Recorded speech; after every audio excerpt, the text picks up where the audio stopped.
నమస్తే రమగారు. నమస్తే జీ. రమగారు, ఏదైనా చిన్న కథ చెప్తారా?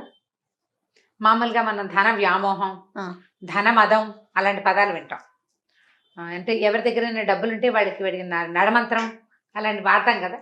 అంటే అవునో కాదో జయ, కానీ డబ్బులొచ్చేసిన వాడికి ధైర్యం వచ్చేస్తుంది ఆ! కదా! నేను గ్రేట్ అనే భావన ఆటోమేటిక్‌గా వస్తుంది. ఎందుకంటే వాడు ఏదైనా కొనగలుగుతాడు. డబ్బుతో పాటు వచ్చేస్తుందంటారా? ఆటోమేటిక్‌గా డబ్బు అపరిమితమైన ధైర్యాన్నిస్తుంది జయ. ఏదైనా చేసేస్తాడు. దానికి పంచతంత్రంలో ఒక కథ చెప్తా, పెద్ద కథ. చిన్న బ్రీఫ్‌గా మ్యాటర్ చెప్తా. ఎలిక ఒకటి పైనున్న కుండని ఇక్కడి నుంచి ఎగిరి అందుకుంటుంది. మిగిలిన ఎలుకలేవి అందుకోలేవు. ఈ కింద నుంచి ఎగిరి అంత పైకి ఎట్లా అందుకుంటుంది అని అక్కడికొచ్చిన ఒక సన్యాసి ఒక ఆయన ఏమంటాడంటే, ఆ ఎలికది కాదు బలం, అది ఎక్కడుంటుందో అక్కడుంది ఆ శక్తి ఏమిటో. ఇది ఉన్న ప్లేస్ ఏమిటో చూపించు నాకు, దీని బలం ఏమిటో నేను నీకు చెప్తానంటాడు. వెతికితే ఆ ఎలుక నిద్రించే కింద 2 పెద్ద పెద్ద బంగారపు కుండలున్నాయి. ఎలిక్కి బంగారం విలువేం తెలీదు. ఆ బంగారం నుంచి వచ్చేటువంటి ఆ గొప్పతనం వల్ల దానికి అది వచ్చింది. అంటే ఎలుక పేరు పెట్టాడు, కానీ మనుషులు కూడా అంతే. వాడికి స్వతహాగా ఏమీ శక్తి ఉండదు, యుక్తి ఉండదు, ఏమీ ఉండదు, మామూలుగా ఉంటాడు. సడన్గా వచ్చి డబ్బులు పడిపోతే వాడు ఏదైనా కొనేసుకోగలడు, ఏదైనా అనే ఫీలింగ్ వచ్చేస్తుంది. చూసావా లోపల? దాని అర్థమవుతుంది కదా, డబ్బు వల్ల మనం ఏం చేయగలం అనేది తెలిసిందా ఇంకా వాడిని పట్టలేం. వాడిని పట్టలేం. దాన్ని ధనమదం అంటూ ఉంటారు. ఆ కథని అట్లా చెప్పారు మనకి పంచతంత్రంలో. ఎలిక్కి వచ్చిన బలం ఎందుకు వచ్చిందంటే దాని కింద ఉన్న డబ్బు వల్లే. ఆ డబ్బులు తీసేసాక అది అది ఎత్తుకోలేదు, ఎగిరి పట్టుకోలేకపోతుంది. అంతేగా, ఎగిరి కింద పడుతుంది అన్ని ఎలుకల్లాగానే. దానికి తెలిసిపోతుంది నా బలం అంతా పోయింది అని. డబ్బు పోతే బలం పోతుంది, నీకు బలం కావాలంటే డబ్బు సంపాదించాలి అని చెప్తుంది పంచతంత్రం. ధనమే ప్రధానమైన బలం మనుషులకి. అయితే దాని మీద ఒక చిన్న చందమామ కథ చెప్తా. ఒక ఊళ్ళో ఒక వీరయ్య గారని ఒక ఆయన ఉన్నాడు. ఈ వీరయ్య గారికి ఓ భార్య కొడుకు ఉండేవారు. పిల్లవాడు కొంచెం 4-3 ఏళ్ళు వచ్చాక భార్య రెండోసారి కనలేక చనిపోయి, ఈయన ఏం చేశారంటే ఈ పిల్లాడిని చూసుకోవటానికి చంద్రమతి అని ఒక ఆవిడని మళ్ళీ పెళ్లి చేసుకున్నారు. ఆవిడ మహాసౌందర్యవతి. ఆయనకి బాగా భయంగా ఉండేది, ఇది సౌందర్యవతి ఇది ఏం చేసేస్తుందో అని. పిల్లాడిని సరిగ్గా చూడదేమో అని అనుకునేవాడు, కానీ పిల్లాడు మాత్రం ఆవిడకి బాగా మాలిమయ్యాడు. ఆవిడ కొంచెం వయసు పెద్దదే, లేట్ మ్యారేజ్ ఆవిడకి. పిల్లాడితో చాలా బాగా ఉండేది. పిల్లాడు పిన్ని కలిసి ఉండేవాళ్ళు. కానీ ఈయనకి భార్య మీద అనుమానంగా ఉండేది. ఇది ఇంత అందగత్తె, ఏం చేస్తుందో. అక్కడి నుంచి ఆస్తి అంతా దీనికి అప్పచెప్తే ఇదేం కొంప ముంచుతుందేమో అలా అనిపించి ఏం చేసేవాడు, ఆలోచించుకుని నేను పెద్దవాడిని, నాకు ఏదైనా ముంచుకొస్తే చాలా కష్టమని ఆస్తులు గీస్తులు అన్నీ అమ్మేసుకుని బంగారం రూపంలో ఏర్పరచుకున్నాడు. అన్ని బంగారు నాణేలుగా ఏర్పరచుకున్నాడు. మామూలుగా ఏదో తినడానికి ఉండడానికి ఇల్లు వాకిలు ఏవో ఉన్నాయి.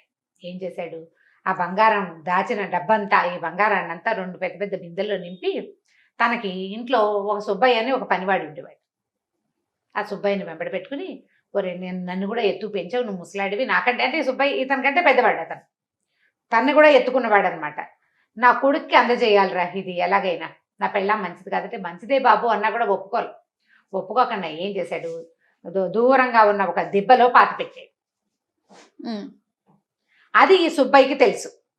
సుబ్బయ్యకి చెప్పాడు, నా పిల్లాడికి చూపించు ఈయనది. పిల్లాడు కొంచెం పెద్ద అయ్యి వాడి బుద్ధిమంతుడు అయ్యాక కొన్నాళ్ళు ఇలాగే గడిచింది. పిల్లాడిని ఎక్కడికో చదువుకు పంపించాక పిల్లాడు కాస్త 16-18 ఏళ్ళ వాడు అయ్యాడు. సడన్గా ఈ వీరయ్య గారు కాస్త పోయాడు. పోయేసరికల్లా మరి ఇంకేం చేస్తారు, పిల్లాడు వచ్చి ఇల్లు వాకిలు చూసుకోవాలిగా. రెండో ఆవిడ చంద్రమతి కూడా 2-3 పిల్లలు కలిగారు. పిల్లలు అన్నయ్య బాగానే ఉండేవాళ్ళు. ఇంటికి వచ్చి చూసుకుంటే ఇంట్లో ఏమీ లేవు, ఏదో ఇల్లు వాకిలి ఉన్నాయి. సంపాదించే తండ్రేమో చచ్చిపోయాడు. మనకు అంతకుముందు ఉన్న ఆస్తి స్వాస్తి ఏమీ లేవు. ఇప్పుడు ఏదో ఉన్న 10 రూపాయలతో 4 రోజులు గడిచాయి. తర్వాత ఇంకా డబ్బు అవసరం. డబ్బుల కోసం ఆలోచించుకుంటే తల్లి ఏమని చెప్పిందంటే, నాయన మీ నాన్న మనకు అక్కడ పొలం ఇక్కడ స్థలం అన్నీ అమ్మేశాడురా, అమ్మేసి బంగారపు కాసులుగా మార్చాడు. వాటి ఎక్కడో దాచిపెట్టి ఉంటాడు. ఇల్లంతా వెతికారు తల్లి కొడుకు కలిసి, అన్ని పక్కల ఎక్కడైనా తవ్వి పూడ్చిన ఇవి ఉన్నాయేమో, వీళ్ళకి ఎక్కడా దొరకల. ఒకవేళ ఇంకా ఎక్కడైనా మన పాత పొలాల్లో ఎక్కడైనా పొలంలో కానీ కూర్చాడేమో, సుబ్బయ్యని అడిగితే తెలుస్తుందని. అక్కడి నుంచి వీడేం చేశాడు, ఈ కుర్రాడు, వాడి పేరు చంద్రం. ఆ చంద్రము ఈ సుబ్బయ్యని, బాబాయ్ మా నాన్నను కూడా ఎత్తు పెంచావు నువ్వు, మా సంగతి నీకు తెలియంది కాదు, మా నాన్న ఏం చేశాడో తెలియదు. గరువు మీద పొలం అమ్మేశాడు, పక్క ఊళ్ళో ఉన్న ఇళ్ల స్థలాలు అమ్మేశాడు, గొడ్లు అమ్మేశాడు, బళ్ళు అమ్మేశాడు. అమ్మేసిందంతా ఏం చేశాడు అని అడిగితే బంగారు కాసులు చేశాడు రా మీ నాన్న అన్నాడు. ఎక్కడ పెట్టాడు బాబాయ్ అన్నాడు. ఫలానా ఓ చోట పొలంలో పెట్టాడు రా. నీకు తెలుసా బాబాయ్ అన్నాడు. తెలుసురా అన్నాడు. అయితే నాకు చూపిస్తావు బాబాయ్, చూడు ఎంత కష్టపడుతున్నామో అని బతిమలాడాడు. అలాగే నీకు చూపించమని మీ నాన్న చెప్పాడు అన్నాడు. సుబ్బయ్య చంద్రము ఇద్దరు బయలుదేరారు. ఇద్దరు బయలుదేరాక కొంత దూరం బాగా పొలాల్లోకి వెళ్ళారు. నిర్మానుష్యంగా అయిపోయింది. సడన్ గా ఈ సుబ్బయ్య అక్కడ దాకా వెళ్ళాక ఒక రకంగా లాగుతున్నట్టుగా, ఎవరో పిలుస్తున్నట్టుగా ఈ కుర్రాన్ని వదిలేసి గబగబా నడుచుకుంటూ వెళ్ళిపోయి ఓ చోట నిలబడి, ఏంటి నీకు అంత ఆశ? డబ్బులు కావాలా నీ బతుక్కి?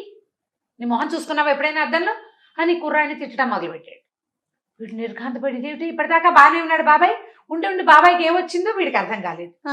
అదేమిటి బాబాయ్ అంత మాట అన్నావంటే, లేకపోతే నీకు ఇంత డబ్బాస్ ఎందుకు, ఎలాగోలాగా బతుకు. అసలు ఆ డబ్బంతా ఎక్కడుందో నాకు ఒక్కడికే తెలుసు.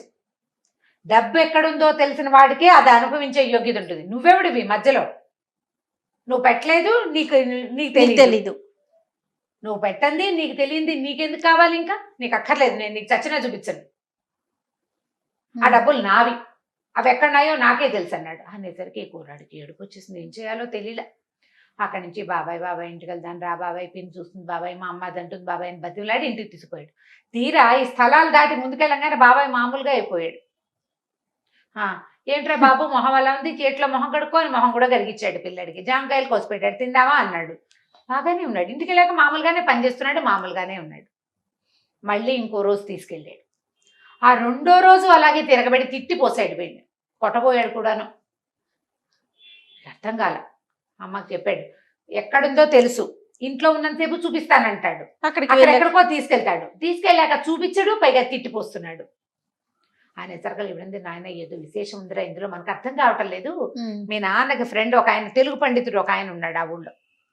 నాన్నకి ఫ్రెండ్ కదా, రామశర్మ ఏదో ఆయన పేరు, బ్రాహ్మణ అయినా ఆయన దగ్గరికి వెళ్ళు, ఏమైనా ఐడియా చెప్తాడేమో అంటే వీడు పోయి ఆ రామశర్మ గారి దగ్గరికి వెళ్ళాడు. చంద్రం, ఇలాగా పంతులు గారు మా నాన్న ఎక్కడో పెట్టాడండి, సుబ్బయ్య బాబాయ్కి తెలుసు, నన్ను అక్కడ దాకా తీసుకెళ్లేసరికి తిరగబడిపోతున్నాడు, ప్రతిసారి ఎక్కడికి తీసుకెళ్తున్నా అంటే ప్రతిసారి ఒకే వైపుకి తీసుకెళ్తున్నాడు.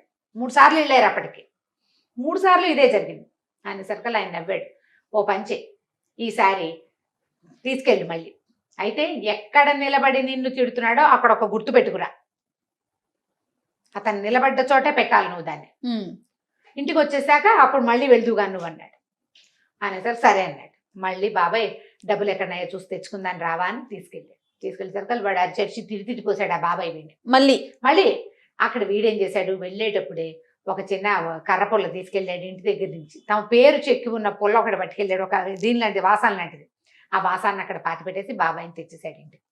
తెచ్చాక ఆ రామశర్మ గారిని వెంట పెట్టుకుని తీసుకెళ్తే ఎక్కడైతే సుబ్బయ్య నుంచున్నాడో అక్కడ తవ్వితే 2 బిందెలు బంగారపు బిళ్ళలు దొరికినాయి. అందులో వీళ్ళ నాన్న రాసిన ఉత్తరం కూడా ఉంది, ఈ సొమ్ము నా కొడుకు కుమారుడైన చంద్రానికి చెందాలి అని. ఇదేంటండి పంతులు గారు విశేష విచిత్రం, ఆ బాబాయ్ చాలా మంచివాడు, ఇంటి దగ్గర మా ఇంట్లో పనిచేస్తున్నాడు కూడా, ఇంటి దగ్గర ఉన్నప్పుడు వెళ్దాం నాయన అంటాడు, ఇక్కడికి రాగానే లేకపోతాడు అంటే అదేరా నాయన ధనమదము, అక్కడికి వచ్చేసరికి ధనం అట్లా ఆశ పుట్టిచ్చేస్తుంది, అట్లా పాడు చేస్తుంది, వాడు ఎంత మంచివాడు, ఇది దాటేసరికి మళ్ళీ మారిపోతాడు, ఆ కాస్త తప్పేసరికి మారిపోతున్నాడు, లక్షణంగా ఇంటికి పట్టుకెళ్ళి వాడుకో, మీ నాన్న నీకోసమే దాచిపెట్టాడు, ఉత్తరం కూడా రాశాడంటే ఆ 2 బిందెలు మోసుకుని ఆ సుబ్బయ్య కూడా 10 రూపాయలు ఇచ్చి అందులో ఇచ్చి మళ్ళీ ఇల్లు వాకిళ్ళు సంపాదించుకుని పిల్లాడు వ్యాపారం చేసుకుని సుఖంగా ఉన్నాడు.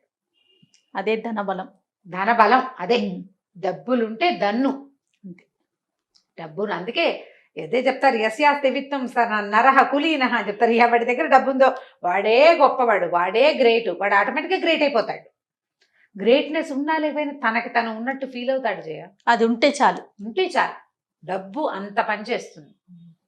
కాబట్టి సంపాదించాలి, అది ఖచ్చితంగా సంపాదించాలి, అలానే నిల్వ చేసుకోవాలి, సేవ్ చేయాలి. అదే రైట్ రమ్మగారు, నమస్తే అండి. నమస్తే జయ. నమస్తే రమ్మగారు. నమస్తే జయ. రమ్మగారు, భయపెట్టో లేకపోతే బుజ్జగించో మాట వినిపించాలి, కానీ పిల్లలు కూడా వినట్లేదండి. భయపెట్టినా వినట్లేదు, బుజ్జగించినా వినట్లేదు. అసలు మనం అలా చేయగలుగుతామా? పిల్లల దగ్గర నుంచి పెద్దవారి వరకు మనకి కామెంట్స్ కూడా కొన్ని వస్తూ ఉంటాయి. కొన్ని వీడియోస్ లో చూసారా, వాళ్ళు మా మాట వినట్లేదు, వీళ్ళు మా మాట వినట్లేదు, వీళ్ళు మమ్మల్ని మాకు పైన ఉంటున్నారు, మా మీద పెత్తనం చెలాయిస్తున్నారు అన్నట్లుగా. ఎట్లా రమ్మగారు? నయానా భయానా వినిపించడం కష్టమే. నయానా భయానా వినిపించడం. పిల్లలు మాట వినరు అంటే బ్యాడ్ వర్డ్, కానీ మొగుళ్ళు మాట వినరు. కొండకచో పెళ్ళాలు మాట వినరు. వద్దంటే షాపింగ్ చేస్తారు, వద్దని చేయమంటే చెయ్యరు, వద్దన్నదే చేయాలనుకుంటారు. అక్కడికి వెళ్ళొద్దంటే వినరు, ఇదేదో చేయొద్దంటే వినరు. పిల్ల వినరు, పెద్దలు వినరు. మాట వినిపించాలంటే ఏం చెయ్యాలి? వారిని మనం వశం చేసుకోవాలి మొదట. పిల్లల్ని కానీ పెద్దల్ని కానీ బుజ్జగిచ్చి నయానా భయానా అంటే భయాన వినని వాడిని నయాన ఒప్పించాలి. ఓకే, భయంతో విండు. వాడు చంపుతా అంటే చంపితే చంపు, నేను చచ్చినా వినంటాడు. మా నాన్న కాదు, మా అమ్మ కాదు, నాకు ఎంత నొప్పిగా ఉందో అని వాడిని బ్లాక్మెయిల్ చేసి ఒప్పించాలి. కొంచెం ఛాన్సెస్ ఉన్నాయి, కొద్దిగా అవకాశం ఉంది. తర్వాత నేను నీకు అది ఇస్తా, ఇది ఇస్తా, ఇంకోటి ఏదో కొని పెడతా, నీకు కావాల్సింది చేస్తా అని బ్రైబింగ్, లంచాలు ఇచ్చి ఒప్పించవచ్చు కదా. తర్వాత ఎక్కువ ప్రేమగా ఉండి ఒప్పించవచ్చు. చాలా ప్రేమగా ఉండాలి అవతల వాళ్ళతోటి. వాడు నేను కాదంటే వీళ్ళు బాధపడతారేమో అని బెంగ రావాలి అవతల వాళ్ళకి. ప్రేమకి లొంగిపోవాలి. ఓకే, ఇంతే పద్ధతి. బాగుంది. దీనికి వినకపోతే దానికి వింటారు. ఓకే, వినాల్సిందే. ఇవాళ వినకపోతే రేపు వింటారు. వినాల్సిందే, వినక తప్పదు. వీళ్ళు వెబ్బే మీరు ఏం చెప్పినా మా ఆయన అంతేనండి అంటే ఆయనల సంగతుల మీద ఒక చిన్న కథ ఉంది, సరదా కథ చెప్తాను. ఆయనకి సంబంధించింది, ఆయనకు సంబంధించింది. ఒక ఊళ్ళో ఒక ఆవిడ, ఏమందాం, ఓ సుబ్బమ్మ గారు, సుబ్బమ్మ అనకూడలే మరి, ఓ సుబ్బలక్ష్మి అనుకుందాంలే, మరి సుబ్బమ్మ బాగులేదు, సుబ్బలక్ష్మి పేరు బాగుంది. ఈవిడ ఏంటంటే ఆవిడ భర్త ఆవిడ మాట వినేవాడు కదా, ఆవిడకి చాలా విసుగు పుట్టేది. పక్కింట్లో చూస్తే వాళ్ళు ఏంటో సఖ్యంగా ఉన్నారని తోచేది. ఇది చూస్తే మన మాట వింటలేదు. ఓసారి పుట్టింటికి వెళ్ళింది, అక్కడ చూస్తే నాన్నేమో అమ్మ మాట వింటున్నాడు, అన్నయ్య ఏమో వదిన మాట వింటున్నాడు. నా మొగుడే మాట విండు, ఏం చెయ్యాలి? వాళ్ళని వీళ్ళని అందరినీ అడిగేది, మొగుడు మాట వినాలంటే ఏం చేయాలి, ఏం చేయాలి, ఏం చేయాలి, ఏం చేయాలి అని. ఇదే ప్రశ్న, ఏం చేయాలండి అని అడుగుతూ ఉంటారు. మంది కూడా అడుగుతారు చూడు చాలా మంది. అడగ్గా సరే ఏమైంది, ఆవిడ ఉన్న ఊరికి ఒక యోగీశ్వరుడు వచ్చాడు. ఓకే, అయితే ఊళ్ళో వాళ్ళంతా ఆయన దగ్గరికి మంచి మాటలు వినడానికి వెళ్తున్నారు. ఆయన దగ్గర ప్రతి ప్రశ్నకి సమాధానం ఉంటుందని చెప్పుకోవచ్చు వచ్చారు. మొదట ఏం చెప్పుకోరు, కొంతమంది వెళ్ళొచ్చాక వాళ్ళు చిలవల పలవలు కాస్తుంది, అదిగో పూలంటే ఇదిగో తోకంటారు. సరే ఈవిడ ఏం చేసింది, సుబ్బలక్ష్మి కూడా అక్కడికి వెళ్ళింది యోగీశ్వరుడి దగ్గరికి. అమ్మ ఏం కావాలంటే ఆవిడ కొద్దిగా మొహమాట పడి, అయ్యా ఏకాంతంలో ప్రశ్న అడుగుతానండి అని. ఏమిటో ఈవిడ ఏకాంత ప్రశ్నని అందరినీ శిష్యుల్ని పంపించేశాడు. ఏమిటమ్మా అన్నాడు. అయ్యగారు మా ఆయన నా మాట వినడండి, ఎంత చెప్పినా, ఎంత అరిచిపోట్లాడినా, ఎంత కేకలేసినా మాట వినటం లేదండి, మంచి మాట అస్సలు వినడు, ఎలాగండి మా ఆయన్ని ఒప్పించడం అని బాగా ఆలోచించాడు ఆయన. అమ్మ ఓ పంచి, మన సమీపంలో ఒక అడవి ఉంది కదా, అక్కడ పులులు తిరుగుతున్నాయి. నువ్వు ఒక పులి గుహ దగ్గరికి వెళ్ళి, పులికి మీసాలు ఉంటాయి, ఒక్క మీసం పట్టుకురా. ఆ పులి మీసం కనుక నీ దగ్గర ఉందో మీ ఆయన నీ మాట వింటాడు. ఓకే, పులి మీసాలు కావాలి. భర్తలు మాట వినాలంటే ఏం చేయాలి? పులి మీసం కావాలి. ఇప్పుడు మేమంతా ఫారెస్ట్ పరిగెత్తండి మీరందరూ. ఓకే, అయిందా? సరే, పులి మీసం తేవాలంటే ఇవిడికి భయం వేసి, పులే దాని దగ్గరికి ఎలా వెళ్తాం? సరే ట్రై చేద్దాం అనుకుంది. ఏం చేసింది, ఇంటికి వచ్చి బాగా 4-5 రోజులు ఆలోచించుకుని మొగుడికి ఏం చెప్పిందంటే, నేను కాస్త పక్క ఊరు మా అమ్మ వాళ్ళ ఇంటికి వెళ్ళొస్తానని పప్పలు చేసుకుని చక్కగా అరిసెలు, చెక్కలాలు, చెగోడీలు తీసుకుని తలా ఒక టిఫిన్ వచ్చిన. అంత టిఫిన్లలో లేవుగా అప్పట్లో, మూటలు కట్టుకునేది. ఓ మూటలన్నీ కట్టుకుని తను కూడా తిండికి ఏర్పాటు చేసుకుని అడవిలోకి వెళ్ళింది. వెళ్తే ఒక పులి గుహ దగ్గరికి వెళ్ళింది. పులి ఎక్కడో వేటాడి వచ్చింది, మెల్లిగా అలసటగా పడుకుంది. ఏదో శబ్దం అయ్యేసరికి గాండ్రు మంది, వీడు పిక్క చచ్చిపోయింది, అయ్యా బాబోయ్ పులి అరుస్తోందని అనేసరికల్. సరే ఏం చేసింది, మెల్లిగా ఒక్కో అడుగు వేసుకుంటే లోపలికి వెళ్ళింది. పులికి బద్ధకంగా అంత అట్లా కూర్చొని చూస్తుంది. ఈవిడేం చేసింది, మూట ఓపెన్ చేసింది. అరిసెలు గుమాయించినాయి వాసన. బయట అయితే పెద్దగా వాసన రాదు, అడవిలో గుహలోకి వెళ్ళేసరికల్లా గాలి అటు ఇటు బారదు కదా, వాసన వస్తుంది. పులికి మూతి నాక్కుంది, అదమ్మో ఏదో తీయటి వాసన వస్తుంది, ఏమిటో ఆ వాసన చూద్దాం అనుకుని లేచి వచ్చింది. దగ్గరకు వచ్చేసరికల్లా ఇది ఏం చేసింది, మెల్లిగా ఓ అరిసె దాని ముందు పెట్టింది. పులి ఆ అరిసెని తినదు, చూస్తోంది, ఏమిటో కొత్త వస్తువు చాలా బాగుంది. తర్వాత ఏం చేసింది, ఓ చెక్కిలము, ఓ చేగోడి, ఓ బూందీ లడ్డు పెట్టింది. అన్నీ భోజనం చేసేసింది. పులి కూర్చుంది పక్కనే వచ్చి. తీయటి పదార్థాలు పెడుతుంటే ఫ్రెండ్షిప్ కుదరదు, బాగా కుదురుతుంది. అక్కడి నుంచి సరే పులి ఆవిడ కాస్త ఫ్రెండ్షిప్ చేశారు. మామూలుగా ఏమవుతుంది, మన పక్కన జంతువులు వచ్చి కూర్చున్నాయి అనుకో, అసంకల్పిత ప్రతీకార చర్యలాగా మన చేతులు వాటి మొహం మీదకి వెళ్తాయి కదా. ఇప్పుడు ఇవన్నీ పెట్టింది కదా, ఆవిడ మీద చెయ్యేస్తే ఆవిడ అదేం అనలా పులి. ఈవిడ చక్కగా తల నిమిరింది. నిమిరాక సంచులు పుచ్చుకుని బయటకు వచ్చేసింది. 2-3 రోజులకు ఒకసారి ఊరు వెళ్తానని చెప్పి ఆవిడ 4 అరిసెలు చేసుకుని, 2 గారెలు చేసుకుని, 3 బూరెలు చేసుకుని చెత్త పుచ్చుకెళ్ళేది. ఈ పులి గుహకి వెళ్ళింది ఒక 10 సార్లు వెళ్ళేసరికల్లా 4-5 రోజులు గడిచేసరికి ఈ పులి అమ్మేది స్వీట్లు తేవట్లేదని వెయిట్ చేసే పరిస్థితి వచ్చింది. చూస్తోంది అది కడుపు నింపేసుకుని తర్వాత తీపి తినడానికి ఫుడ్ ఆహారం తర్వాత ఏమనాలి దాన్ని డిజర్ట్ కోసం ఎదురు చూస్తుంది అనమాట. డిజర్ట్ తింటారు కదా స్వీట్. సరే ఇలా 10 సార్లు వెళ్ళిన తర్వాత ఈవిడ పులి దగ్గర కూర్చుని ఆవిడ తెచ్చిన పదార్థాలు పెట్టి ఒక మీసపు వెంట్రుకని టక్కిని లాగింది. రోజు స్వీట్లు తెచ్చి పెట్టేవాళ్ళు మీసాలు లాగితే మాత్రం ఏమనుకుంటుంది, పులి ఏమి అనలా. ఆ తెంపిన మీసం చేతపుచ్చుకుని అమ్మయ్య దొరికిందిరా దేవుడా, ఇన్ని రోజులు ట్రై చేశానని ఆ పులి మీసం పట్టుకుని ఆ మేఘాల మీద యోగీశ్వరుడి దగ్గరికి వెళ్ళి ఆయన అప్పటికే ఆ ఊరు వదిలిపెట్టి వెళ్ళిపోయాడు, పక్క ఊరు వెళ్ళిపోయాడు. పక్క ఊళ్ళో ఉన్నాడని తెలుసుకుని అక్కడికి వెళ్ళింది. అయ్యగారు ఇదిగోనండి పులి మీసం తెచ్చాను, ఇప్పుడు ఏం ప్రక్రియ చేయాలో చెప్పండి. పులిమీసము నీ దగ్గర ఉండాలన్నాడు. పులిమీసంతో మొగుడిని ఎలా ఆడిచ్చాలో కనుక్కోవద్దు, ప్రక్రియ కావాలి కదా. ఇప్పుడు మీరంతా అడవులకి వెళ్ళి తెచ్చుకుంటారు, తెచ్చుకున్న తర్వాత ఈ వెంట్రుకతో ఏం చేయాలో ట్రిక్ మేము చెప్పాలి. ఇప్పుడు చెప్పండి. అప్పుడు ఈయన అన్నాడు, అమ్మా ఇది ఎలా తెచ్చావన్నాడు. పులిని మచ్చిక చేసుకున్నానండి తెచ్చానండి.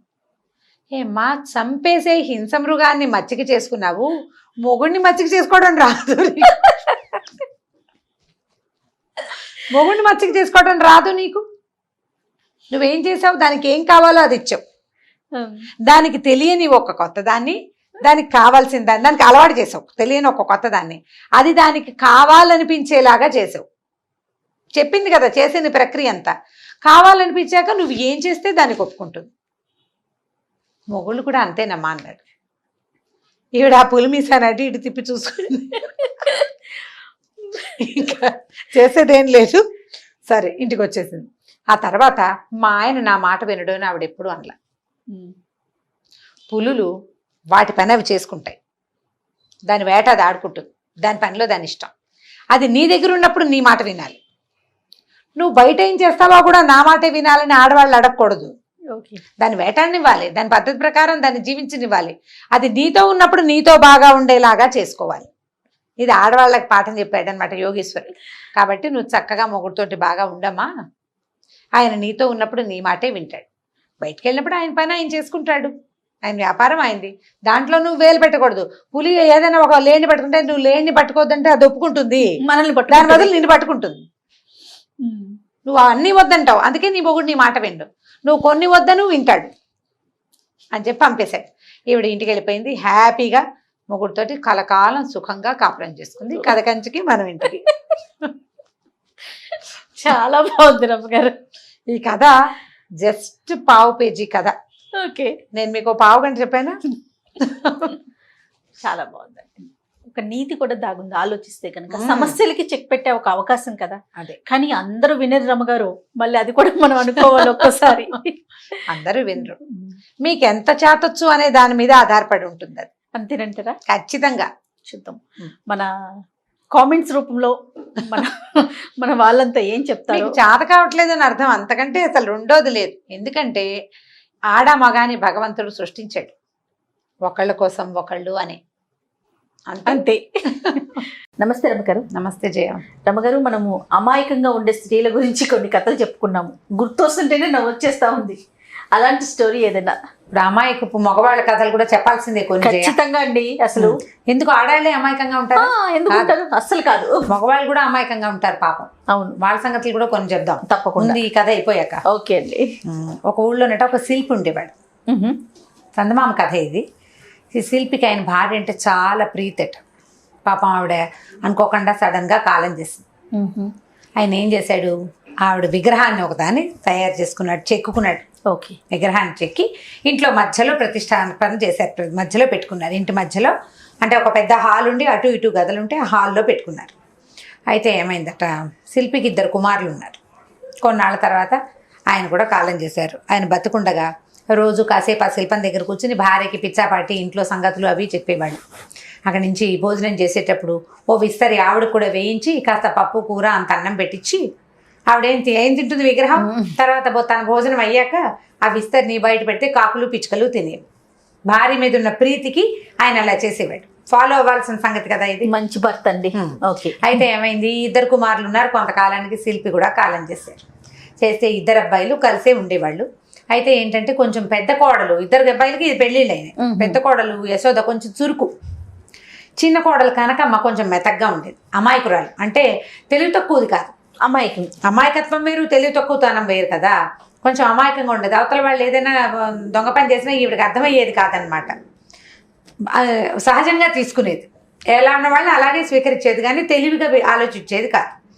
అయితే ఏమైంది, ఆవిడ ఎంతసేపు గట్టిగా ఉండి ఈ అమ్మాయితో పని చేయించేసేయటము, ఏదైనా వస్తువులు తేగానే మంచి వస్తువు తను సెలెక్ట్ చేసేసుకుని పిచ్చి వస్తువు చెల్లెల కోసం వదిలిపెట్టడం అట్లా చేసేది. అన్నదమ్ములు ఏమనుకున్నారంటే మనం సెపరేట్గా ఉందాము, ఎవరి సంసారాలు వాళ్ళు దిద్దుకుంటే సరిపోతుంది. ఎంతసేపు ఆ అమ్మాయి తెలివిగా ఉండి ఈ అమ్మాయి అమాయకంగా ఉండి ఇలా అవుతోందని రెండో అబ్బాయే, రెండో కోడలు భర్త అంటే రెండో కొడుకే, అన్నయ్య సెపరేట్గా ఉందాం, ఆస్తులు కలుపుకుందాం, ఇల్లు సెపరేట్గా ఉండి ఎవరి వంట వాళ్ళు వండుకుందాం అని చెప్పాడు. సరే సెపరేట్ అయిపోయారు. ఏం చేశారు, హాల్ ఉంది కదా మధ్యలో అమ్మ విగ్రహం ఉన్నది, దానికి అటు ఇటు రూములు ఉన్నాయి. హాల్ మాత్రం కామన్గా వదిలిపెట్టుకుని అటు రూములు వాళ్ళు ఇటు రూములు వీళ్ళు వాడుకునేవాళ్ళు. చెరుకో వంటిల్లు ఏర్పరచుకున్నారు. ఈ కనకమ్మ చక్కగా వంట చేసేది, వంట బాగుండేది. మామగారు ఉండగా ఆయన రోజు భార్య దగ్గర కూర్చుని పిచ్చాపాటి మాట్లాడేవాడు కదా, అట్లా ఈ అమ్మాయి కూడా అత్తగారి దగ్గర కూర్చుని అత్తయ్యాన్ని పొద్దున్నే దండం పెట్టేది. ఓ పువ్వులు తెచ్చి ఆ విగ్రహానికి తలలో పువ్వులు ముడిచి కాస్త రోజు బొట్టు కాస్త పెద్ద ముత్తైదు కదా, పసుపు రాసి కాస్త బొట్టు పెట్టి దండం పెట్టుకుని ఇంట్లో ఉన్న సంగతులు ఆవిడకి చెప్తూ ఉండేది. అయితే ఏం చేసేది, ఆ మామగారు చేసినట్టే ఓ విస్తరేసి కూర నార అన్నీ వేసి అక్కడ పెట్టేది. సరే పెట్టాక ఈ కొన్నాళ్ళు అయిన తర్వాత ఏమైంది, అత్తగారితో మాట్లాడుతూ ఉండటం అవన్నీ బాగా అలవాటయ్యి ఈ అమ్మాయి అమాయకత్వంతో అత్తయ్య రోజు ఆకు పెడుతున్నా ఒక్కనాడు కూడా మీరు తింటల్లా, ఇవాళ మీరు తినాల్సిందే, మీరు తింటే కానీ నేను తిన్నని విగ్రహం దగ్గర కూర్చుంది. అయితే ఈ పక్కన యశోద ఉంది కదా తోడుకోడలు, తెలివి. యశోద ఏం చెప్పిందంటే, అదేమిటి కనకం, అత్తగారు పెద్దావిడ కదా, నీ ఎదురుకుండా ఎలా తింటారు, చిన్నపిల్లలు చూస్తుంటే పెద్దవాళ్ళు తింటారా, తలిపేసుకుని అవతలకి వెళ్ళు, ఆవిడే తింటుంది. అవునక్కయ్య భలే మంచి మాట చెప్పావు, అలాగేనంది అని లేస్తుంటే అడిగింది కనకం, అదేమిటే చిన్నపిల్లలకి పెట్టినట్టు ఇంతంత కూరేసావు, మరి కాస్త కూర మరి కాస్త పప్పు వెయ్యి, అత్తగారు భోజనం చేసేటప్పుడు ఆ మాత్రం కూర తిందు పెద్దావిడ అంది. అనేసరికి ఈవిడే అనుకుంది, ఏమంది, మామయ్య గారు అన్నం తినేటప్పుడు శాస్త్రానికి పెట్టేవారు, అంత అన్నం పెట్టి పప్పు కూర చారు కొంచెం కొంచెం వేసేవాడు, ఊరికే శాస్త్రానికి కదా. ఆ తర్వాత తీసుకెళ్లి పిచ్చుకలు పెడితే పప్పు కూర కలుపు తింటాయి ఏమిటి, పిచ్చుకలు తినవు, ఒట్టన్నం తింటాయి, ఆ ఆకు పడేసేవాళ్ళు, ఏ ఆవుకో పెట్టేవాళ్ళు, ఆ కూర ఆ పప్పు ఆవో ఏదో తినేసేది. అలా అలవాటుగా అంతే పెడుతోంది. ఇప్పుడు భోజనం చేయమన్నప్పుడు నువ్వు అంత అన్నం పెడితే ఇంత కూర ఇంత పప్పు వేస్తే ఎట్లా, ఆ మాత్రం వేయొద్దు. సరే ఏం చేసింది, మళ్ళీ పప్పు కూరలు గుర్తుంటుంది అది పుచ్చుకొచ్చి పప్పు కూర చక్కగా చిన్న కప్పుతోటి పులుసు ఇంత పచ్చడి పెరుగు అన్నీ పెట్టి అత్తయ్య బాగా భోజనం చేయండి అని కాకు నిండా అన్నం పెట్టి వెళ్ళిపోయి తలిపేసింది. తలిపేసుకున్న తర్వాత ఒక అరగంట పోయాక అత్తగారికి తాంబూలం పుచ్చుకుని వచ్చింది. చూస్తే ఆకు ఖాళీగా ఉంది, అన్నం లేదు, పప్పు లేదు, కూర లేదు, పులుసు గిన్నె ఖాళీ అయిపోయింది, పెరుగు గిన్నె ఖాళీ అయిపోయింది. ఈ అమ్మాయి చాలా సంతోషించింది, అత్తయ్య నా నేను వంట నచ్చిందా, కూర అది బాగా కుదిరిందా అని ఆవిడ తల ఊపిందని అనుకొని సంతోషించి తాంబూలం అక్కడ పెట్టింది. అన్నం తిన్నాక ముత్తైదు తాంబూలం వేసుకోదు, ఆ రోజుల్లో అలవాట్లు అవి. సరే ఇలాగ రోజులు గడుస్తున్నాయి, రోజు పెడతానే ఉంది. రోజు అమ్మాయి వంట చక్కగా సాంగంగా చేసి అత్తగారికి ఇష్టమని తెలగపిండి కూర చేస్తుంది, అత్తగారికి ఇష్టమని కందం బచ్చలు కూర చేస్తుంది, ముక్కల పులుసు చేస్తుంది, సేమియా పాయసం చేస్తుంది, ఏదో చేస్తూ ఉంటుంది. చేసిన రోజున చక్కగా అన్నీ పెడుతుంది. ఒక రోజు కూర ఏదో కూరలు లేవు, పని సాగలేదు, పిల్లాడు ఏడ్చాడు, వంట వేళ పెద్దగా వంట కుదరలేదు, ఇవాళ ఇంతే చేశాను అత్తయ్య అని ఓ పక్కన ఇంకో పచ్చడి కూడా వేసి ఏదో పెట్టేది. రోజు ఆ ఖాళీ అయిపోయింది, అత్తగారు తినేసిందని విస్తరి తీసుకెళ్ళి ఆవుకు పెట్టేది. గడిచింది కొన్నాళ్ళు, ఒక నెల్లాళ్ళు గడిచింది. నెల్లాళ్ళు గడిచాక ఏదో పండగో పేరెంటమో వచ్చింది వాళ్ళ ఇంట్లో. వస్తే వాళ్ళ భర్త పనిలోకి వెళ్ళకుండా ఇంట్లో ఉండిపోయాడు. ఆ అమ్మాయి భర్త రెండో కొడుకు, శిల్పి గారి రెండో అబ్బాయి. అయితే ఏమంది, ఇది ఆకు నిండా అన్నం వడ్డించి పెడుతుంటే అదేమిటి అంతంత వడ్డిస్తావు, ఏ కాకులు తింటే ఎంత పిచ్చిమొహం, అంతంత వడ్డించుకో అన్నాడు. అదేమిటండి అత్తయ్య తింటారు, అత్తయ్య తింటాం ఏమిటి నీ బొందా అన్నాడు. నిజమండి, అత్తయ్య గారు రోజు భోజనం చేస్తున్నారు అనేసరికి తెల్లబోయాడు. ఆ అమ్మ తింటామేమిటే, ఆవిడ ఎప్పుడూ చనిపోయిన మనిషి, శాస్త్రానికి పెట్టేవాడు నాన్న, ఆవిడ మీద ప్రీతితో ఒక గౌరవం, అంతేగాని స్వల్పం తింటాం ఏమిటి అంటే మీకు తెలీదు, నెల్లాళ్ళ నుంచి నేను పెట్టిన పప్పు కూర పచ్చడి ఆ శాంతం తినేసేవారు. మధ్యలో రోజు కూరలో ఉప్పు తక్కువైంది, ఆ పూట కూర వదిలేశారు. ఓ రోజు పచ్చట్లో ఉప్పు కారం ఎక్కువైంది, ఆ పూట పచ్చడి వదిలేశారు. తింటున్నారంటుంది. నీకు అర్థం కాలేదు, ఏమిటిది విచిత్రం. సరే అక్కడి నుంచి పెట్టు, ఏం తింటుందో నేను చూస్తానండి. చిచి అట్లా పెద్దవాళ్ళు తింటున్నప్పుడు చూడకూడదండి, అక్కయ్య కేకలేస్తుంది, అందుకని నేను చూడను, మీరు చూడకండి, భోజనం అయ్యాక అప్పుడు తాంబూలం పెడదాం అంతే. సరే భోజనం అయింది. ఒక అరగంట తర్వాత తాంబూలం పుచ్చుకుని తలుపు తీసి చూస్తే ఆకులో ఏమీ లేదు. ఇతను తెల్లబోయాడు, ఇదేం వింత, ఎక్కడా లేనిది, ఆశ్చర్యపోయాడు. సరే అతనికి ఏం డౌట్ వచ్చింది, ఇక్కడ ఇంకేదో మతలబు ఉంది, ఇంకేదో జరుగుతోంది అనుకుని ఏం చేశాడు, 2-3 రోజులు ఆ వేళకి వెళ్ళకుండా, భార్యకి తెలియకుండా చూడడానికి ట్రై చేశాడు. ఆవిడ అడ్డుకునేది, ఇతన్ని చూడనిచ్చేది కాదు. ఒక 3-4 రోజుల తర్వాత ఒకరోజు అతను వదిన చిన్న చిన్న గిన్నెలు తెచ్చి కూర పులుసు అన్నం అన్నీ తన ప్లేట్లో వేసి, అది చిన్న గిన్నెల్లో పులుసులు అవి పోసుకుని పళ్ళెల్లో ఈ అన్నం అది పెట్టుకుని తీసుకెళ్ళిపోవటం చూశాడు. చూసేసరికల్లా అతనికి ఆశ్చర్యం, అమ్మా వదిన ఎంత పనిచేస్తోంది, ఈ మాట బయటకు వస్తే ఎంత పరువు తక్కువ, అన్నయ్య గురించి నలుగురు ఏమనుకుంటారు, బయటికి రానివ్వకూడదు కదా. సరే ఇప్పుడు ఏం చేయాలి, బాగా ఆలోచించి ఒకరోజు భార్యని, ఏమే తలుపు సందులోంచి చూడు, అమ్మ ఏ రూపంలో వచ్చి అన్నం తింటుందో నీకు తెలియదు కదా, ఆత్మ కదా, ఏ రూపంలో వచ్చి తింటుందో తలుపు సందులోంచి చూడమన్నాక ఏమైంది, ఈ అమ్మాయి తలుపు సందులోంచి చూస్తే తోడుకోడలు గిన్నెల్లో వేసుకెళ్ళిపోతున్న సంగతి చూడలేకపోయింది, కానీ ఆకు విస్తరి ఖాళీగా ఉండటం, తోడుకోడలు ఆ అత్తగారి విగ్రహం దగ్గర నుంచి నడిచెళ్ళటం కనపడింది. అక్కయ్య రూపంలోనే అత్తగారు వచ్చి తింటోంది అనుకుంది. అప్పటికీ కూడా ఆవిడ తోడుకోడల్ని అనుమానించట్లేదు అమ్మాయి పాప. మళ్ళీ భర్తకు చెప్పింది సాయంకాలం, ఏమండి నేను మధ్యాహ్నం చూశాను, అక్కయ్య రూపంలోనే అత్తయ్య భోజనం చేస్తోందండి అంటే, మరి అంత ఉదారంగా పెద్ద కోడల రూపంలో వచ్చి తింటోంది, వెళ్ళి ఆవిడకి దండం పెట్టద్దుటే నువ్వు అన్నాడు. అనేసరికల్లా ఈవిడేం చేసింది, సరే గబగబా సాయంకాలం వెళ్ళి తాంబూలం తీసుకెళ్ళి అక్కగారి చేతిలో పెట్టి, అక్కయ్య నువ్వెంత అదృష్టవంతురాలివి, అత్తయ్య నీ రూపంలో వచ్చి చక్కగా భోజనం చేస్తున్నారు అని దండం పెట్టి కావలించుకుని కాళ్ళ నీళ్ళు పెట్టుకుని సంతోషించింది. ఈవిడ అమాయకంగా సంతోషించింది, అవతల ఆవిడకి ఏమైనా తేలుగుట్టిన దొంగ అయిపోయింది అనమాట. తోడుకోవడం సిగ్గేసింది, కామ్గా తీసుకోవడం మానేసి. 2వ రోజు రాల, 3వ రోజు రాల, విస్తర అలాగే ఉంది పెట్టినట్టు. సాయంకాలం ఆ రోజు చూసింది, మర్నాడు సాయంకాలం ఏడుస్తూ కూర్చుంది. భర్త వచ్చేసరికల్లా, ఎందుకే ఏడుస్తున్నామంటే, ఏమండి అత్తయ్య కోపం వచ్చినట్టుంది, రావడం లేదు, అన్నం తింటా మానేశారండి అని అనేసరికల్లా, అట్లా కాదే అమ్మ సంతోషపడింది. అమ్మకి అర్థమైంది నువ్వు తనని తెలుసుకున్నావని. ఎక్కడో పుట్టడానికి వెళ్ళిపోయి ఉంటుంది ఆవిడ, ఎక్కడో పుడుతోంది. మనం తెలిసిన వాళ్ళ ఇళ్లలో ఎక్కడైనా అమ్మ పోలికల్లో పిల్ల పుడితే ఆ పిల్లని చూద్దాంలే మనం అని, ఇక ఇవాళ నుంచి అల్లా పెట్టకు, నానబెట్టినట్టే కొద్దిగా పెట్టి అది తీసుకెళ్ళి కాకులు పెట్టి ఆ తర్వాత విస్తరైతే ఆవుకు పెడదు కానీ అని ఒప్పించేశాడు భార్యని. అమాయకురాలు కదా, కన్విన్స్ అయిపోయింది అనమాట.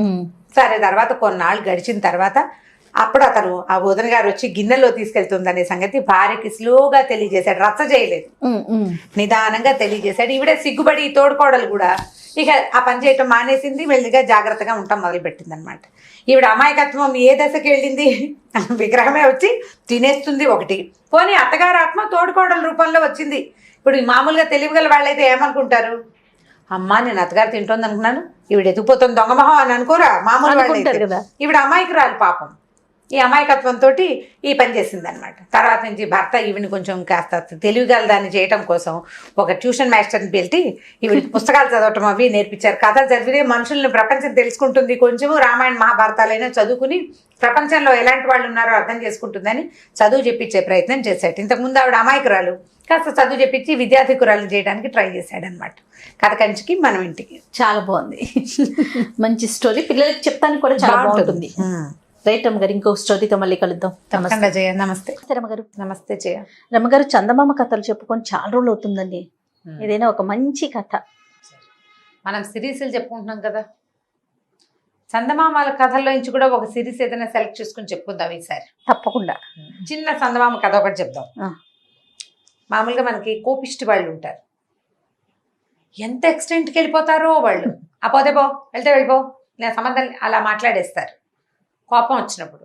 తర్వాత రిపెంట్ అవుతారా అవరా అని నాకు ఎప్పుడు డౌట్ వస్తుంటుంది. పోతే పోతారు. అయ్యో పిల్లాడు బయటికి వెళ్ళిపోతాడు, ఆ పోతే పోతాడు, నాకేం సంబంధం. అదే నీకేం సంబంధం ఎందుకు ఉండదు, నీ పిల్లాడితో నీకు సంబంధం ఉండదు, వాడే వస్తాడనో ఏదో ఉంటుంది వాళ్ళకి నమ్మకం. నేను ఒక కథ చదివాను, చందమామ కథ, అది ఎప్పుడు తలుచుకుంటూ ఉంటాను అనమాట నేను. కోపిష్టి భర్త. భలే ఉందండి టైటిల్. ఒక ఊళ్ళో ఒక గోపాలుడు అని ఒక కుర్రాడు ఉన్నాడు. పరమ ధూర్తుడు, అమిత కోపిష్టివాడు. పెద్దగా అమ్మా నాన్న ఎవరు లేరు, ఏదో 1-2 ఎకరాల పొలం ఉంది, ఏదో సేద్యం చేసుకునేవాడు. వాడికి పెళ్లి చేశారు చుట్టాలు పక్కాలు కలిసి. ఆ పెళ్లి కూతురు పేరు కమల. అమ్మాయి మంచి పనిమంతురాలు, చక్కగా పనిచేసేది. కానీ వీడికి అన్నిటికీ కోపం వచ్చేది. మాట్లాడితే దుర్భాషలాడి తిట్టేవాడు, ఏదో ఒకటి అంటాడు. ఎంత పని చేసినా మెప్పు లేదు.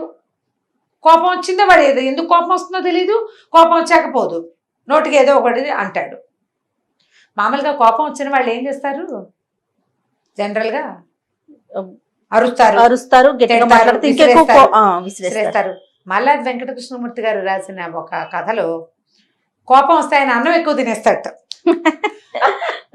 కోపం ఎవరి మీద చూపించాడు, ఆయన ఎక్కువ అన్నం తినేస్తాడు. ఆయన అన్నం ఎక్కువ తినేస్తున్నాడు, పక్క వాళ్ళకి మిగలదు, తినేస్తున్నాడు అంటే ఆయన కోపం వచ్చినట్లు. ఆయన ఏం చెప్పడు పైకి, ఆయన అన్నం గబగబ తినేస్తాడు. అన్నం అయిపోయిందని ఆవిడ 2వ సారి మళ్ళీ వండుకుంటూ ఉంటుంది. ఆ కథ కూడా నాకు చాలా నచ్చింది అనమాట. ఎంత బాగుందో నిజం కదా. వాళ్ళ మీద వీళ్ళ మీద చూపించకుండా కొంతమంది కోపం వస్తే అన్నం తింటూ మానేస్తారు. కోపం వస్తే అన్నం తింటాం మానేసి వాళ్ళు మా దగ్గర బోళ్ళంత మంది ఉన్నారు. కోపం రాగానే వాళ్ళకి ఆకలి అయిందంటే, కోపం వస్తే ఎక్సైట్మెంట్ లోపల ఒక ఉద్రేకం కదా, ఇంకా ఆకలిస్తుంది. అవును, మొండితనానికి మానేస్తారు అంతే, అది నిజం. అందుకే కోపం భోంచేస్తున్నారు అని చెప్తారు మన వాళ్ళు. ఈ కోపిష్టి భర్త కథలో ఇతను తెగ తిట్టిపోసేవాడు. ఆ అమ్మాయి ఏడ్చేది, ఏమిటి ఇట్లా ఎంత తిడతావు, ఎంత పని చేసినా నీకు మెప్పు లేదు, పో అంటే బయటికి పోతాను కదా, ఎప్పుడు ఇట్లా తిడుతూ ఉంటే ఎవరి వల్ల అవుతుంది అని అంటూ ఉండేది. ఒకరోజు ఎప్పుడు ఆ అమ్మాయి ఈ మాట అనంగానే మొగుడు అన్నాడు, పో ఎక్కడికి పోతావు, అయితే వెళ్ళిపో, మా ఇంట్లో ఉండక్కర్లేదు నువ్వు అన్నాడు.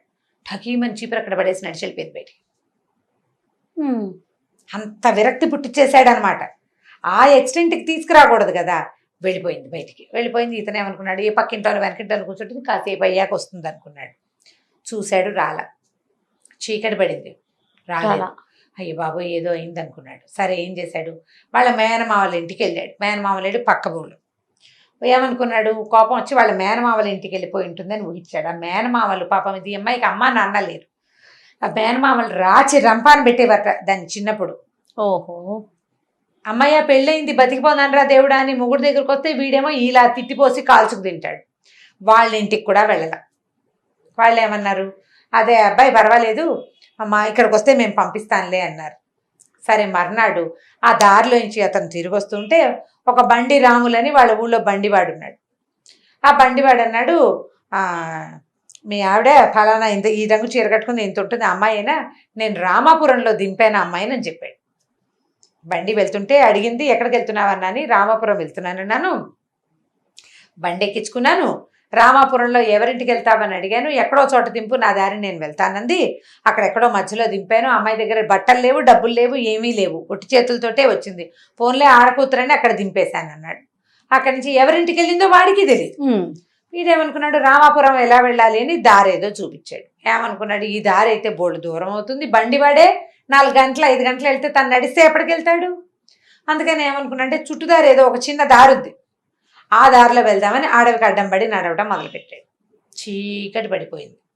ఏం చేస్తాడు, ఆకలి మండిపోతోంది ఓ పక్కన లోపల. ఈ పెళ్ళాం ఎక్కడికి వెళ్ళిపోయిందో తెలియదు, దాని మీద పిచ్చి కోపంగా ఉంది, ఏం చేయాలో తెలియట్లేదు. తన కోపం వల్లే అమ్మాయి వెళ్ళిపోయిందని వాడికి అర్థం కాలేదు. కానీ ఇప్పుడు భార్య లేకపోతే ఎట్లా, చుట్టుపక్కల వాళ్ళందరూ తిట్టారు. చక్క బుద్ధిమంతురాలు పెళ్ళం చక్క దొరికితే దాంతోపాటు ఉండకుండా ఇలా చేసావు, నువ్వేదో తిట్టావు అందుకే వెళ్ళిపోయిందని అందరూ అతన్ని తిట్టారు. మేనమామలు కూడా అడిగారు, ఏమన్నావు, ఎందుకు వెళ్ళిపోయిందంటే ఏమన్నాను, అన్నిటికీ రోజు అదే అంటాను నేను, ఊ అంటే ఊ అన్నావంటాను, ఆ అంటే ఆ అన్నావంటాను. ఉప్పు తక్కువైతే ఉప్పు తక్కువైపోయింది, కాస్త తక్కువైతే ఏమవుతుంది, నీకు అది రాదా ఇది రాదా, నీకు బుద్ధి లేదా జ్ఞానం లేదా, ఇలా పెంచారు అలా ఏమిటి, ఇలాగే కదా అందరూ మాట్లాడతారు. ఏం చేయాలో తెలియలేదు. సరే అడవిలో ఓ పక్కన కూర్చున్నాడు మూల. అలా ముందుకెళ్తుంటే ఏదో కాస్త ఖాళీగా ఉంది, తెరుపుగా కూర్చునేసరికల్లా ఆ దారిలో ఒక చిన్న గుహ లాంటిది ఉంది. కొంతమంది బందిపోటు దొంగలు ఆ గుహలో తలదాచుకుంటారు. ఆ దొంగల్లో కొంతమంది అటువైపు వచ్చారు. వీడిని చూసి హడిలిపోయారు. ఎవరు నువ్వు అని అడిగారు. నేను దారి తప్పాను, రామాపురం వెళ్ళడానికి బయలుదేరాను, రామాపురం వెళ్ళాలని. రామాపురం దారి ఇటు కాదే అని అడిగారు వాళ్ళు. ఏమి ఇది కాదా దారి? ఇది కూడా దారి అని అనుకుని వచ్చాను అన్నాడు. వీడు దురుసైన స్వభావం, మాట విసురుగా చెప్పాడు. చెప్పేసరికల్లా రామాపురంలో ఎవరింటికి అన్నారు. ఏమో ఎవరింటికో తెలియదు, ఎవరో ఒకళ్ళ ఇంటికి, నా భార్యను వెతుక్కోవడానికి వెళ్తున్నాను అన్నారు. భార్యను వెతుక్కోవడానికి రామాపురం వెళ్ళాలి అంటే, రామాపురంలో మీ అత్తారున్నారా? కాదు. నీ చుట్టాలు ఉన్నారా? కాదు.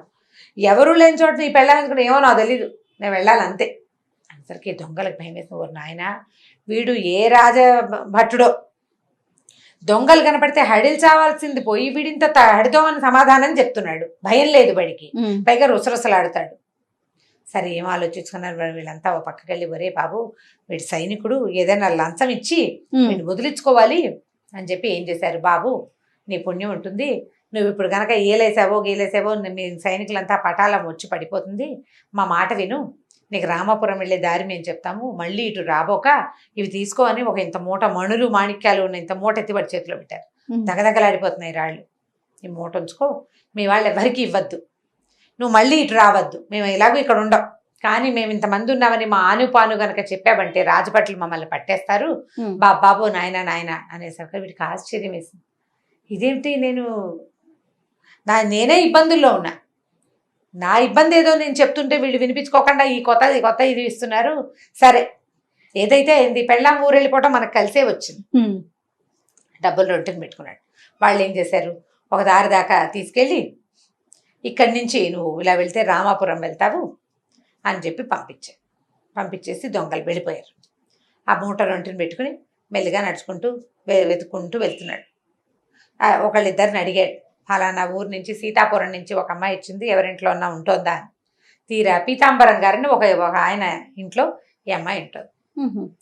సరే ఆయన బయట వాకిలు ఉడుస్తుంది. ఇతను వెళ్ళేసరికి మొగుడు చూసి గబగబా లేదు లోపలికి వెళ్ళిపోయింది. ఈ లోపల పీతాంబరం గారు బయటకు వచ్చాడు.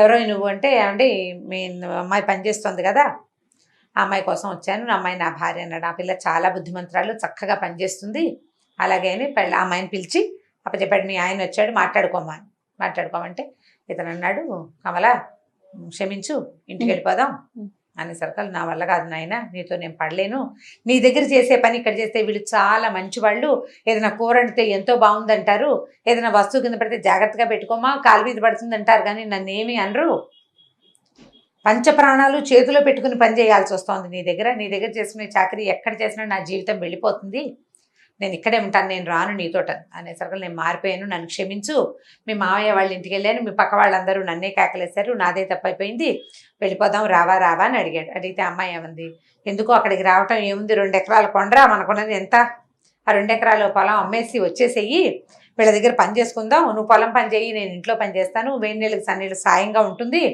హాయిగా ఆ డబ్బులతోటి ఇక్కడ ఏదైనా పొలం కూడా కొనుక్కుందాము, మనం ఈ ఊరు మంచిది, మనుషులు చాలా మంచి వాళ్ళని అనేసరికల్లా, నువ్వు ఇంకా ఎవరి దగ్గర పని చేయక్కర్లేదు, మన దగ్గర ఎన్ని డబ్బులు వచ్చినాయో తెలుసా అని అన్నగా అది చూపించేసరికల్లా, అంటే నీకు కోపం తగ్గలేదు, నువ్వు దురుసుగా మాట్లాడటం వల్లే నువ్వు పోలీసు అని వాళ్ళు భయపడ్డారు, నీ గుణం మారదు, నీతో కలిసి ఉంటే నా పరిస్థితి ఎప్పుడు ఇంతే, ఈ డబ్బులు పెట్టుకుని నువ్వు నీ ఇష్టం వచ్చినట్టు చేయి, నేను మాత్రం నీతో రాననేసి.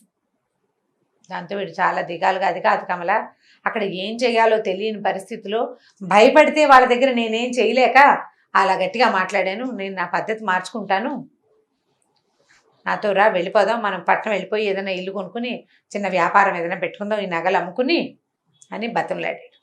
సరే అమ్మాయి అంది, నీ ప్రవర్తనలో చిన్న తేడా వచ్చినా నేను వెళ్ళిపోతా, వెనక్కి ఇక్కడికే వచ్చేస్తా, వీళ్ళు పని చేయించుకుంటారు, వీళ్ళు చాలా మంచివాళ్ళు అంటే, సరేనండి నేను అసలు మార్చుకోను, ఇంకా ఈ కోపిష్టతనాన్ని తీసుకురాను, కోపిష్టతనం ఏమి లేదు, నాకు ఒకలా కావాలి, అందులో చిన్న తేడాన్ని కూడా నేను సహించలేను, 4 రోజులుగా నువ్వు లేకపోతే అన్నం వండుకు తింటాం కూడా నా వల్ల కాలేదు, అప్పుడు నాకు తెలిసి వచ్చింది, నాకు కూడా తెలిసింది, ఒక తోడుగా ఒక వ్యక్తి ఉంటే దాన్ని చెడగొట్టుకోకూడదని నాకు అర్థమైంది, నేను ఇంకెప్పుడు అట్లా చేయనని బాగా బతిమలాడి ఒప్పించుకున్నాడు. సరే ఆ ఇంటి వాళ్ళు ఏమన్నారు, పిల్ల చాలా మంచిది నాయన, బుద్ధిమంతురాలు, ఎప్పుడైనా అవసరమైతే ఇక్కడికి రండి అని చెప్పి ఇద్దరిని వీడుకోలు పలికేశారు. ఇతను భార్యను తీసుకుని ఆ గోపాలం ఈ కమలను తీసుకుని సిటీకి వెళ్ళిపోయాడు. ఓ ఇల్లు కొనుక్కుని ఓ చిన్న వ్యాపారం పెట్టుకుని భార్య భర్త చక్కగా పిల్లల్ని కానీ పెంచుకుని స్థిమితంగా ఉన్నారు. ఇంకా అతను ఎప్పుడు ఈ కోపంగా ప్రవర్తించకుండానే ఉన్నాడు, శాంతాన్ని అలవరుచుకున్నాడు అనమాట. కథ కంచికి మనం ఇంటికి. బాగుంది రమ్మగారు. కానీ మనం నిజ జీవితంలో కూడా చూస్తూ ఉంటామండి, అలా తొందరగా కోపం తెచ్చేసుకుంటారు కొంత చిన్న చిన్న విషయాలకి, మళ్ళీ వెంటనే తగ్గుతారు అనుకుంటా బహుశా. తగ్గకేం చేస్తారు, కానీ తగ్గుతారు. అవతల వాళ్ళు ఊరుకుంటూ ఉంటే వీళ్ళు ఊరుకున్నారు కాబట్టి ఇంకా రెచ్చిపోతూ ఉంటారు. అవును, ఊరుకోవద్దన్నాం అనుకో వాళ్ళు వీళ్ళు పొట్లాడుకుని చెరో పక్కకి తెంపేస్తారు. కష్టం. ఇప్పుడు ఎలా సాచివేతగా పోవాలి కదా జీవితం, సందర్భానుసారం. అంతే కదండి, సందర్భానుసారం సాచివేతగా వెళ్ళాలి. పొట్లాడుకుంటే ఏమవుతుంది, పైగా కోపం అవతల వాళ్ళు పడుతున్నారని నీకు నోటుకొచ్చిన మాటలు అంటూ ఉంటే ఎలా కుదురుతుంది? అన్నిసార్లు పడలేరు కదా. అన్నిసార్లు పడరు, అన్నిసార్లు సమయం నీకు అనుకూలంగా ఉండదు. అప్పుడప్పుడు వాళ్ళ చేతులకు కూడా వెళ్ళిపోతూ ఉంటుంది. అంతంత కోపాలు ఉండకూడదు, మరి కోపాన్ని తగ్గించుకోవాలి. అదే. రైట్ రామ్ గారు, నమస్తే. నమస్తే. ఈ వీడియో కనుక మీకు నచ్చినట్లయితే లైక్ చేయండి, షేర్ చేయండి. మరిన్ని వీడియోస్ కోసం మా ఛానల్ని సబ్స్క్రైబ్ చేసుకోండి.